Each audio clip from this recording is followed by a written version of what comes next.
Hello guys, welcome back to our channel. So ഇന്ന് നമ്മൾ നോക്കുന്നത് അറ്റാക്ക് ഓൺ ടൈറ്റൻ എന്ന ജാപ്പനീസ് അനിമി TV സീരീസിന്റെ സീസൺ 2 6ാമത്തെ എപ്പിസോഡാണ്. വീഡിയോയിലോട്ട് പോകുന്നതിന് മുമ്പ് എല്ലാവരും നമ്മുടെ ചാനൽ ഒന്ന് സബ്സ്ക്രൈബ് ചെയ്യുക. ഈ സീസൺ തീരുന്നതിന് മുമ്പ് 35K ആണ് നമ്മുടെ ടാർഗറ്റ്. അപ്പോട്ട് സമയങ്ങളാതെ നേരെ എപ്പിസോഡിലോട്ട് പോകാം. എന്റെ യഥാർത്ഥ പേര് ഹിസ്റ്റോറിയ എന്നാണ് എന്ന് ക്രിസ്റ്റ ഏമിറിനോട് പറയുന്നു.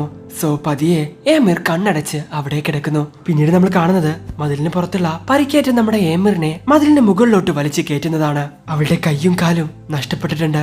അവളുടെ ആന്തരിക അവയവങ്ങൾക്കെല്ലാം നല്ല രീതിയിൽ പരിക്കേറ്റിട്ടുണ്ട്. ഒരു സാധാരണ മനുഷ്യനായിരുന്നെങ്കിൽ എപ്പോഴേ ചത്തേനെ എന്നൊരു ഓഫീസർ പറയുന്നു.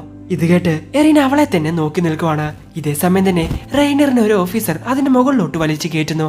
3D മാനുവൽ ഗിയർ ഇല്ലാത്തത് കൊണ്ട് തന്നെ അവർക്ക് അതിനകത്തോട്ട് കയറാൻ വേറെ വഴിയില്ല. ഏമിർ ഞങ്ങളെ രക്ഷിക്കാൻ വേണ്ടിട്ടാ ഒരു ടൈറ്റനായി മാറിയത്. സ്വന്തം ജീവൻ പോലും വകവെക്കാതെ അവൾ ഞങ്ങളുടെ ജീവൻ രക്ഷിച്ചു. അവളെ വിശ്വസിക്കാൻ ഇതിലും വലിയൊരു തെളിവിന്റെ ആവശ്യമില്ല എന്ന് ഹിസ്റ്റോറിയ പറയുന്നത്. നീ പറഞ്ഞത് ശരിയാണ്, പക്ഷെ മനുഷ്യരാശിയെ സഹായിക്കാനാവുന്ന വിവരങ്ങൾ അവൾ മറച്ചുവെച്ചു. ഒരുപക്ഷെ സ്വന്തം ജീവൻ രക്ഷിക്കാൻ വേണ്ടിയിട്ടായിരിക്കും അവൾ അങ്ങനെ ചെയ്തത്. പക്ഷേ ഇപ്പൊ അവൾ അങ്ങനെയല്ല. തീർച്ചയായിട്ടും അവൾ മനുഷ്യരുടെ ശത്രുവല്ല. മറ്റാരേക്കാൾ കൂടുതൽ അവളെ നന്നായിട്ട് എനിക്കറിയാം. അവൾ ശരിക്കും ഒരു പാവ എന്ന് ഹിസ്റ്റോറിയ പറയുന്നു. മനസ്സിലായി. അവളെ വിശ്വസിച്ച് അവളെ കൂടെ നിർത്തണമെന്നാണ് ഞങ്ങളുടെയും ആഗ്രഹം. അവളുടെ തീരുമാനം എന്തു തന്നെ ആയാലും അവളുടെ കയ്യിലുള്ള വിവരങ്ങൾ അത് വിലമതിക്കാനാവാത്തതാണ്. ശരി, നിന്റെ ശരിക്കുള്ള പേര് ഹിസ്റ്റോറിയ റേസ് എന്നല്ലേ പറഞ്ഞേ? അതെ. റേസ് എന്ന് പറയുമ്പോ ആ നോബിൾ കുടുംബമാണോ? തലതാത്തി അവൾ അതെ എന്ന് പറയുന്നു. പരിചയപ്പെട്ടതിൽ ഒരുപാട് സന്തോഷമുണ്ട് ഹിസ്റ്റോറിയ എന്ന് ഹാഞ്ചി അവളോട് പറയുന്നു. പിന്നീട് ഹിസ്റ്റോറിയ ഏമറിന്റെ അടുത്തോട്ട് പോവാണ്. അവളുടെ മുറിവിലെ ബ്ലീഡിംഗ് എല്ലാം തന്നെ നിന്നിട്ടുണ്ട്. അതിൽ നിന്നും ആവിയും വരുന്നുണ്ട്. കൂടുതൽ ചികിത്സയ്ക്കായി ഇവളെ ട്രസ്റ്റ് നഗരത്തിലോട്ട് കൊണ്ടുപോ എന്ന് ഹാഞ്ചി അവിടെയുള്ള ഓഫീസേഴ്സിനോട് പറയുന്നു. ഇനി മതിലിലുണ്ടായ ദ്വാരം അടക്കണം എന്ന് പറഞ്ഞ് ഹാഞ്ചി അവിടെ നിന്നും നടക്കുന്നു. ഇതേ സമയം തന്നെ റെയ്നർ തന്റെ കൈ വേദനിച്ചിട്ട് അവിടെ ഇരിക്കുവാണ്. നിനക്ക് കുഴപ്പമൊന്നുമില്ലല്ലോ റെയ്നർ എന്ന് എറിൻ അവനോട് ചോദിക്കുന്നു. ആ ടൈറ്റന്റെ കയ്യിൽ നിന്നും ജസ്റ്റ് മിസ്സിനെ രക്ഷപ്പെട്ട് അവിടെ തീർന്നെന്ന് കരുതിയതാ. നിന്നെ പോലെയുള്ള ശക്തന്മാർക്ക് വളരെ അപൂർവമായിട്ടേ ഇങ്ങനെ സംഭവിക്കാറുള്ളൂ എന്ന് എറിൻ അവനോട് പറയുന്നു. നീ എന്താ പറയുന്നേ? ഇതിപ്പോ 2ാമത്തെ പ്രാവശ്യ ജസ്റ്റ് മിസ്സിനെ രക്ഷപ്പെടുന്നേ, ശരിയല്ലേ ആർമീൻ? നിനക്ക് ഓർമ്മയില്ലേ അന്ന് ആ ടൈറ്റന്റെ കയ്യിൽ നിന്നും ജസ്റ്റ് മിസ്സിനെ ഞാൻ രക്ഷപ്പെട്ടത്?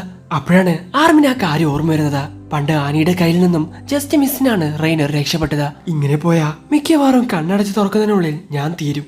ഈ വഴി തെരഞ്ഞെടുത്തത് ഞാനാണ്. എന്നാലും ഒരു സൈനികന്റെ ജീവിതം എന്ന് പറയുന്നത് കുറച്ച് ടാസ്ക് ആണ്. എന്റെ ശരീരം തളരുന്നതിന് മുമ്പ് എന്റെ മനസ്സാണ് തളർന്നു പോകുന്നത്. ആ മതിലെ ദ്വാരം കണ്ടുപിടിക്കേണ്ടതുകൊണ്ട് ഇനി അതും ഇതും പറഞ്ഞ് സമയം കളയുന്നില്ല. നമ്മുടെ ജന്മനാട്ടിലോട്ടുള്ള ദൂരം കൂടി വരികയാണല്ലോ. ഇനിയൊരിക്കലും നമ്മൾ തോറ്റു കൊടുക്കരുത്. സോ എന്ന് എറിൻ അവരോട് പറയുന്നു. സോ സിഗാക്ഷിന നഗരത്തിന്റെ തൊട്ടടുത്ത് കിടക്കുന്ന നഗരം തന്നെയാണ് റെയ്നറിന്റെയും ബെർഡോൾഡിന്റെയും നഗരം. ശരിയാണ് റെയ്നർ, നമ്മൾ ഇത്രയും കാലം ചെയ്തതും അനുഭവിച്ചതൊക്കെ വെച്ച് നോക്കുമ്പോ ഇനി വരാൻ പോകുന്നത് ഒന്നുമല്ല. നമുക്ക് നമ്മുടെ ഗ്രാമത്തിലോട്ട് പോയാലോ എന്ന് ബെർഡോൾഡ് ചോദിക്കുന്നു. അതെ, നമ്മളിപ്പോ വളരെ അടുത്തെത്തി. ഇനി ഒരു ഒറ്റ കുതിപ്പിൽ നമുക്ക് അങ്ങോട്ട് പോകാം എന്ന് റെയ്നറും പറയുന്നു. നിങ്ങളിത് എന്തൊക്കെയായി പറയുന്നേ എന്ന് എറിൻ അവരോട് ചോദിക്കുന്നു. ഇതേ സമയം തന്നെ മിക്കാസ കോണിയെ വലിച്ചു കയറ്റുവാണ്. നിനക്കെന്തെങ്കിലും പറ്റിയോ എന്ന് മിക്കാസ് അവനോട് ചോദിക്കുന്നു. എനിക്കൊന്നും പറ്റിയില്ല, പക്ഷേ റെയ്നറിന് കടി കൊണ്ടു. പിന്നെ ഏമിറിന്റെ കാര്യം നിനക്കറിയാമല്ലോ എന്ന് പറഞ്ഞ് അവർ ഏമിറിനെ നോക്കുവാണ്. ഏമിർ ഒരു ടൈറ്റനാണെന്നുള്ള കാര്യം ഞാൻ സ്വപ്നത്തിൽ പോലും വിചാരിച്ചിട്ടില്ല എന്ന് സെഷ പറയുന്നു. അപ്പോൾ സെഷ എന്ന് പറഞ്ഞ മിക്കാസ എന്തോ പറയാൻ വേണ്ടി വരുന്നു. പെട്ടെന്നാണ് ഹാഞ്ചി അങ്ങോട്ട് വരുന്നത്. എല്ലാവരും മതിലിന് മുകളിലോട്ട് കേറിയില്ലേ? തൽക്കാലം ഏമിറിന്റെ കാര്യം നമുക്ക് പിന്നെ നോക്കാം. പിന്നെ കോണി, നടന്നത് എന്താണെന്നറിയാൻ നിന്റെ ഗ്രാമത്തിലോട്ട് ഒരു സ്ക്വാഡിനെ അയക്കുന്നുണ്ട്. ഇപ്പോ നമ്മുടെ ശ്രദ്ധ മുഴുവൻ മതിലിലെ ദ്വാരം അടക്കുന്നതിലായിരിക്കണം. മനസ്സിലായോ എന്ന് ഹാഞ്ചി കോണിയോട് ചോദിക്കുന്നു. മനസ്സിലായി എന്ന് കോണിയും പറയുന്നു. എന്നാലും ഞങ്ങൾ വരുന്ന സമയം കൊണ്ട് ഇത്രയധികം ടൈറ്റനുകൾ അങ്ങോട്ട് വരുമെന്ന് ഞങ്ങൾ വിചാരിച്ചില്ല എന്ന് ഹാഞ്ചി പറയുന്ന സമയത്താണ് ഹോണസ് അങ്ങോട്ട് വരുന്നത്. ഇവര് ഗരിസന്റെ സ്പെഷ്യൽ സ്ക്വാഡ് ആണല്ലോ. മതിലിലെ ദ്വാരം എവിടെയാണെന്ന് പറയാൻ വരുമായിരിക്കും എന്ന് ഹാഞ്ചി വിചാരിക്കുന്നു. അങ്ങനെ മതിലിന് മുകളിലോട്ട് വലിഞ്ഞു കയറിക്കൊണ്ടിരിക്കുന്ന ഹോണസ് എവിടെയും ദ്വാരമില്ല എന്ന് അവരോട് പറയുന്നു. ഇത് കേട്ട് അവർക്ക് വിശ്വസിക്കാൻ പറ്റുന്നില്ല. രാത്രി മുഴുവൻ ഞങ്ങൾ അവിടെ മുഴുവൻ നോക്കിയതാ. ട്രസ്റ്റിന്റെയും ക്രോള നഗരത്തിന്റെയും ഇടയിലായിട്ട് നമ്മൾ വിചാരിച്ച പോലെ ഒരു ദ്വാരമില്ല. നിങ്ങൾ എന്താ ഈ പറയുന്നേ? ട്രൗളയിലെ സൈനികരെ വഴിയിൽ വെച്ച് കണ്ട സമയത്ത് ഞങ്ങൾ തിരിച്ചു പോന്നു. വരുന്ന വഴിയിലും ഞങ്ങൾ ഒരു ടൈറ്റനെ പോലും കണ്ടില്ല എന്ന് ഹോണസ് പറയുന്നു. പക്ഷേ ഈ ഭാഗത്തായി ടൈറ്റനുകൾ ഉണ്ടായിരുന്നുവെന്ന് ഞങ്ങൾക്ക് ഉറപ്പാണ് എന്ന് ആർമിൻ അവരോട് പറയുന്നു. നിങ്ങൾ ശരിക്കും നോക്കിയോ അതോ കുടിച്ചിട്ടാണോ പോയെ എന്ന് എറിൻ അവരോട് ചോദിക്കുന്നു. എന്താ നീ ഈ പറയുന്നേ? ഞാൻ എങ്ങനെ കുടിക്കാനാ? അല്ല, നിങ്ങൾ എന്താ ഇവിടെ എന്ന് ഹോണസ് അവരോട് ചോദിക്കുന്നു.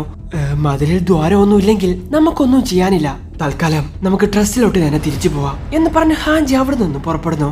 ഞങ്ങൾ മുൻപിൽ പോവാം എന്ന് പറഞ്ഞ് ഹോണസും അവിടെ നിന്ന് പുറപ്പെടുന്നു. മതിലിന് ദ്വാരമില്ലേ? അപ്പൊ എന്താ ഇതിന്റെ അർത്ഥം? 5 വർഷമായിട്ട് ഒന്നും സംഭവിച്ചിട്ടില്ല അല്ലേ? അപ്പൊ എന്തുകൊണ്ടായിരിക്കും ഇപ്പൊ ഇത് സംഭവിക്കുന്നേ എന്നും ചിന്തിച്ച് അവർ മുന്നോട്ട് നടക്കുന്ന സമയത്ത് എറിൻ ഒന്ന് നിൽക്കോ, എനിക്കൊരു കാര്യം പറയാനുണ്ട് എന്ന് പറഞ്ഞ് റെയ്നർ അവനെ വിളിക്കുന്നു. 5 വർഷം മുമ്പ് ഞങ്ങൾ മതിലുകൾ തകർത്ത് മനുഷ്യരെ ഞങ്ങൾ ആക്രമിക്കാൻ ആരംഭിച്ചു. ഞാനാണ് ആർമേർഡ് ടൈറ്റൻ, ഇവനാണ് കൊളോസ്റ്റൽ ടൈറ്റൻ. നീ എന്തൊക്കെയായി പറയുന്നേ എന്ന് എറിൻ അവനോട് ചോദിക്കുന്നു. റെയ്നർ എറിനുമായിട്ട് സംസാരിക്കുന്നത് പിക്കാസ ദൂരെ നിന്നും കാണുന്നുണ്ട്. നീ എന്ത് ഈ ചെയ്യുന്ന റെയ്നർ എന്ന് ബെർഡോൾ അവനോട് ചോദിക്കുന്നു. മനുഷ്യരാശിയെ ഇല്ലാതാക്കുക എന്നതായിരുന്നു ഞങ്ങളുടെ പ്രധാന ലക്ഷ്യം, പക്ഷേ ഇനി അതിന്റെ ആവശ്യമില്ല. എറിൻ, നീ ഞങ്ങൾക്കൊപ്പം വന്നാൽ പിന്നെ ഞങ്ങൾക്ക് മതിലുകൾ തകർക്കേണ്ട ആവശ്യമില്ല, മനസ്സിലായോ? നീ എന്ത് തേങ്ങയൊക്കെയാണ് ഈ പറയുന്നേ? നിന്റെ തലക്ക് വല്ല അടിയും കൊണ്ടോ കിളിയൊക്കെ പോയോ എന്ന് ചോദിക്കുവാണ് എറിൻ. നീ ഇപ്പോ ഞങ്ങളുടെ കൂടെ വരണം എന്ന് റെയ്നർ അവനോട് പറയുന്നു. ഇതൊക്കെ അവനോട് പറയുന്നത് കണ്ട് റെയ്നറെ തന്നെ നോക്കി നിൽക്കുവാണ് ബെർഡോൾഡ്. അപ്പോഴാണ് ഒരു കാര്യം വെളിപ്പെടുത്തുന്നത്. ലിഫ്റ്റ് മതിലിന് മുകളിലൂടെ സാധനങ്ങൾ കടത്താനാണ് ഇത് ഉപയോഗിക്കുന്നത്. എളുപ്പത്തിൽ കൊണ്ടു നടക്കാനും സജ്ജീകരിക്കാൻ പറ്റുന്ന രീതിയിലുമാണ് ഇവ നിർമ്മിച്ചിരിക്കുന്നത്. അതുകൊണ്ട് തന്നെ ഇതിന് വളരെ ഭാരം കുറവാണ്. എല്ലാം പെട്ടെന്നാണെന്നറിയാം, പക്ഷെ നമുക്ക് ഇപ്പൊ തന്നെ പോണം എന്ന് റെയ്നർ എറിനോട് പറയുന്നു. പോവാനോ? എങ്ങോട്ട്? അത് തൽക്കാലം ഇപ്പോ പറയാൻ പറ്റില്ല. ഞങ്ങൾ ജനിച്ച നാടാണെന്ന് വേണമെങ്കിൽ പറയാം. എന്ത് പറയുന്നു എറിൻ? നീ വന്നു കഴിഞ്ഞാ പിന്നെ ആർക്കും പ്രശ്നം ഉണ്ടാവില്ല എന്ന് റെയ്നർ അവനോട് പറയുന്നു. എറിൻ, വേഗം വാ, നമുക്ക് പോവാം എന്ന് ആർമിൻ വിളിച്ചു പറയുന്നു. മിക്കാസയുടെ മോന്ത കണ്ടിട്ട് അവൾ ഇതൊക്കെ കേട്ടതുപോലെയുണ്ട്. എന്ത് തേങ്ങയത്! ഇന്നലെ കേട്ടതിനെ പറ്റി ആലോചിച്ചിട്ട് തന്നെ മനുഷ്യന്റെ കിളി മൊത്തം പോയി നിൽക്കുക എന്ന് പറഞ്ഞ് ആലോചിക്കുവാണ് എറിൻ. പിന്നീട് ഇന്നലെ നടന്നൊരു സീനാണ് കാണിക്കുന്നത്. കഴിഞ്ഞ ദിവസം സെഷ ഹാൻജിക്ക് കൊടുത്ത ആ രേഖ വായിച്ചുകൊണ്ടിരിക്കുവാണ് ഹാൻജി. എന്താ അത്? ഒന്നുമില്ല. ആനി ലിയോണേർട്ടിനെ പറ്റിയുള്ള ഡീറ്റെയിൽസിന്റെ റിപ്പോർട്ടാണ്. 5 വർഷം മുമ്പ് സർവേ കോപ്സിൽ ചേരാൻ വേണ്ടി അവൾ വന്ന സമയത്ത് അവളുടെ കൂടെ വേറെ 2 പേര് കൂടി വന്നിട്ടുണ്ട്. റെയ്നറും ബെർഡോൾഡും ആയിരുന്നു അത്. 5 വർഷം മുൻപേ ഉള്ളതായതുകൊണ്ട് കുടുംബ വിവരങ്ങളൊന്നും അത്രയും കൃത്യമല്ല. പക്ഷേ ദീർഘദൂര സ്കൗട്ടിങ്ങിന്റെ സമയത്ത് അവരുടെ യൂണിറ്റിനോട് പറഞ്ഞിരുന്നത് എറിന്റെ സ്ഥാനം വലതുഭാഗത്തായിട്ടാണെന്നാണ്. ഇത് കേട്ട് ആർമിൻ അവിടെ തന്നെയാണ് ഫീമെയിൽ ടൈറ്റൻ ആദ്യം ആക്രമിച്ചതും എന്ന് പറയുന്നു. നീ പറഞ്ഞു വരുന്നത് അവരാണ് ആ വിവരങ്ങൾ ആനിയോട് പറഞ്ഞെന്നാണോ എന്ന് ചോദിച്ച് എറിൻ ടെൻഷനാവുന്നു. എറിൻ, ഇത് മാത്രം കൊണ്ട് ഒന്നും തെളിയിക്കാനാവില്ല.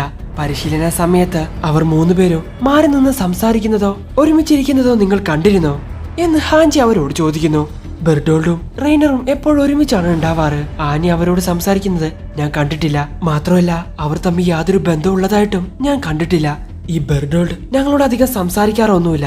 പക്ഷെ റെയ്നർ, അവൻ ഞങ്ങൾക്കൊരു ചേട്ടനെ പോലെയാണ്. അവൻക്കൊരിക്കലും ഞങ്ങളെ ചതിക്കാൻ സാധിക്കില്ല. അവന്റെ കൂടെ ചേർന്ന് ഫൈറ്റ് ചെയ്ത് അവനോട് എടുത്തിടപഴകി എനിക്ക് നിങ്ങൾ പറയുന്നതൊന്നും ഉൾക്കൊള്ളാൻ സാധിക്കില്ല എന്ന് എറിൻ അവരോട് പറയുന്നു. ശരിയാ, ആ ഫീമെയിൽ ടൈറ്റന്റെ കൂടെ ഫൈറ്റ് ചെയ്യാൻ ഞങ്ങളെ സഹായിച്ചതും റെയ്നറാണ്. അന്ന് അവളുടെ കയ്യിൽ നിന്നും അവൻ ജസ്റ്റ് മിസ്സിനാ രക്ഷപ്പെട്ടെ എന്ന് ആർമിൻ പറയുന്നു. അപ്പോഴാണ് അവൻ ആ കാര്യം ആലോചിക്കുന്നത്. എന്താ ആർമിൻ, എന്ത് പറ്റി എന്ന് എറിൻ അവനോട് ചോദിക്കുന്നു. അന്ന് റെയ്നർ അവളുടെ കയ്യിൽ നിന്നും രക്ഷപ്പെട്ടു. പക്ഷേ ദിശ മാറ്റി ആനി എറിൻ ഉണ്ടെന്ന് പറഞ്ഞ സ്ഥലത്തോട്ടാ ഓടിയത്. നീ നിരയുടെ മധ്യഭാഗത്തായിരിക്കുമെന്ന് ഞാൻ പറഞ്ഞിരുന്നു. ആനി അപ്പോ ദൂരെ ആയതുകൊണ്ട് കേട്ട് കാണാൻ വഴിയില്ല.